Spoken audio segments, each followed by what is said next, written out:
สวัสดีค่ะทุกคนวันนี้นะคะมีส่วนประกอบมากมายเลยกุ๊กไก่จะมาทำอะไรวันนี้จะมาทำขนมแสนอร่อยอันเรื่องชื่อของชาวอิตาเลียนนะคะที่ชื่อว่าทิรามิสุเนี่ยนะเป็นขนมที่ชาวอิตาเลียนนิยมกินนิยมทำกันมากและมีชื่อเสียงมากจริงๆนะคะส่วนผสมมีอะไรบ้างมาดูกันเลยกาแฟต้องเป็นกาแฟมอคค่านะคะอันนี้เติมน้ำตาลแล้วนะกุ๊กไก่ชงจากเจ้าเครื่องนี้นะคะใครไม่มีนะก็สามารถ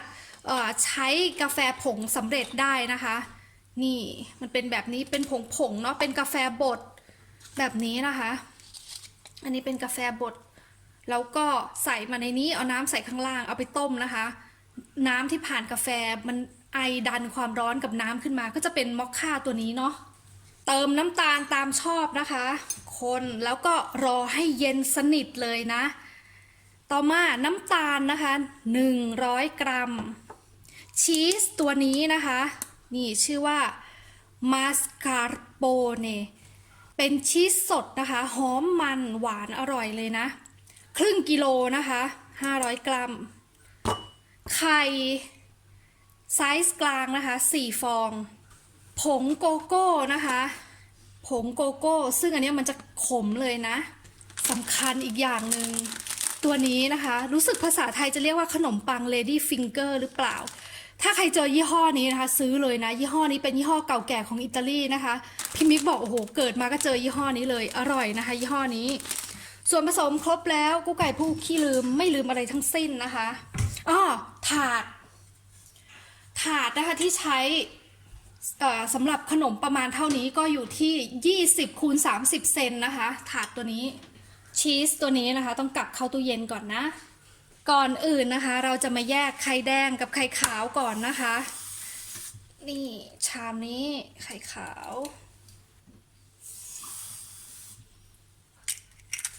เดี๋ยวเรามีผู้ช่วยนะคะวันนี้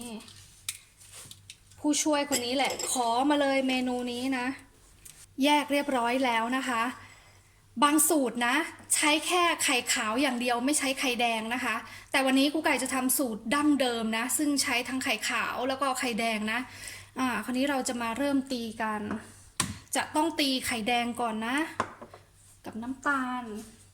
และระหว่างตีไข่แดงนะคะให้ใส่น้ำตาลทยอยใส่ลงไปเรื่อยๆนะซึ่งแค่ครึ่งเดียวเท่านั้นนะคะเพราะอีกครึ่งหนึ่งต้องเหลือไว้สำหรับไข่ขาวนะ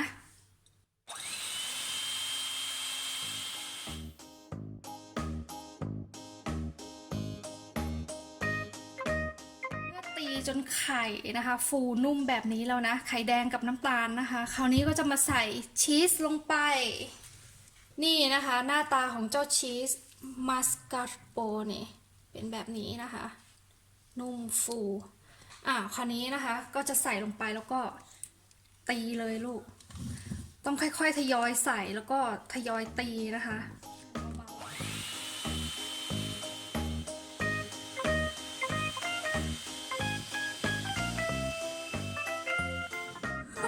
È vero, guarda, โอเค come deve essere. จะต้องตีแบบนี้ค่ะจนเป็นครีมแบบนี้เลยนะแล้วก็ปวดแขนแล้วก็ปวดรูหูไปตามๆกันนะจนเป็นครีมข้นแบบนี้นะคะแล้วก็แช่ตู้เย็นเอาไว้นะคราวนี้จะมาตีไข่ขาวนะคะก่อนตีไข่ขาวนะคะจะต้องล้างเครื่องอันนี้ให้สะอาดนะตัวนี้นะคะห้ามลงไปปนกับไข่ขาวนะ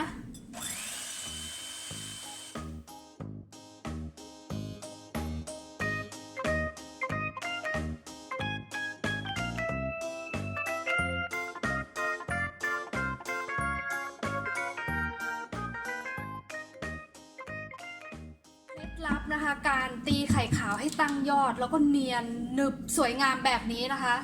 น้ำหวานบอกว่าต้องตีไข่ขาวให้ขึ้นฟูก่อนนะให้ตั้งยอดคือไม่มีน้ำนะคะถึงค่อยๆทยอยใส่น้ำตาลลงไปจะออกมาหนึบเนียนแบบนี้นะคะเอาล่ะ2 ส่วนผสมไข่นี่ก็พร้อมแล้วนะคะคราวนี้เราจะมาผสมกันนะนี่ผสมลงไปตอนนี้นะคะต้องค่อยๆคนตะล่อมให้เข้ากันนะ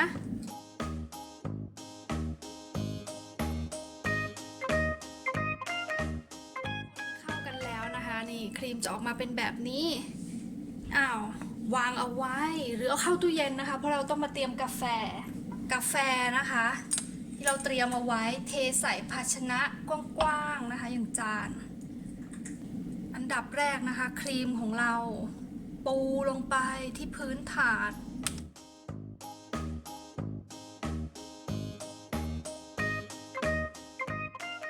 นี้นะคะก็จะเป็นเจ้าบิสกิตตัวนี้จุ่มลงไปในกาแฟนะเราจะต้องรู้ปริมาณด้วยนะคะเพราะว่าถ้ากาแฟชุ่มเกินไปนะขนมจะแฉะไม่อร่อยนะคะ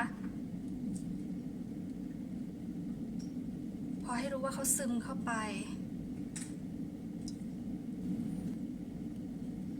วางเรียงลงไปเรียงแบบนี้ไปเรื่อยๆนะคะ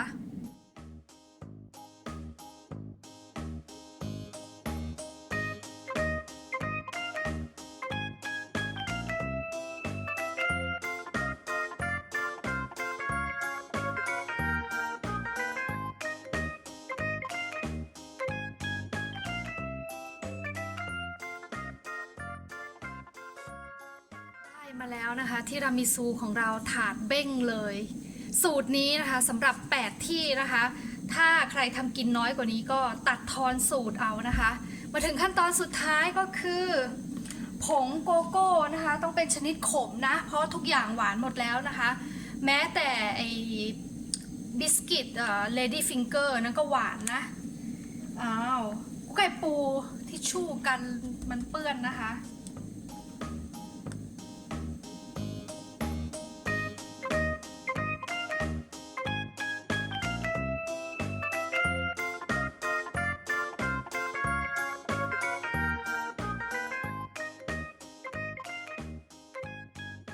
ได้เวลาเสิร์ฟแล้วนะคะที่รามิซูของเรา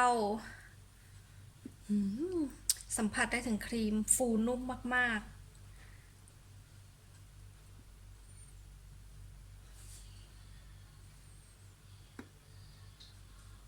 ตัดแบบนี้นะคะ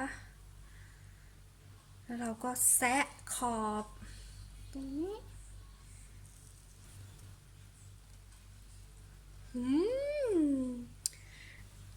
มาดูเนื้อใกล้ๆนะคะด้านในของทีรามิซู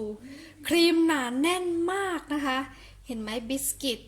ฉ่ำไปด้วยกาแฟนะคะครีมสูตรนี้นะคะรับประกันความอร่อยเป็นสูตรดั้งเดิมนะคะไว้มีโอกาสนะกุ๊กไก่จะมาแนะนำสูตรที่ใช้เฉพาะไข่ขาวนะคะแต่สูตรนี้นะขอรับประกันว่าอร่อยมากนะคะเอาไว้เจอกันใหม่คลิปหน้านะคะสวัสดีค่ะ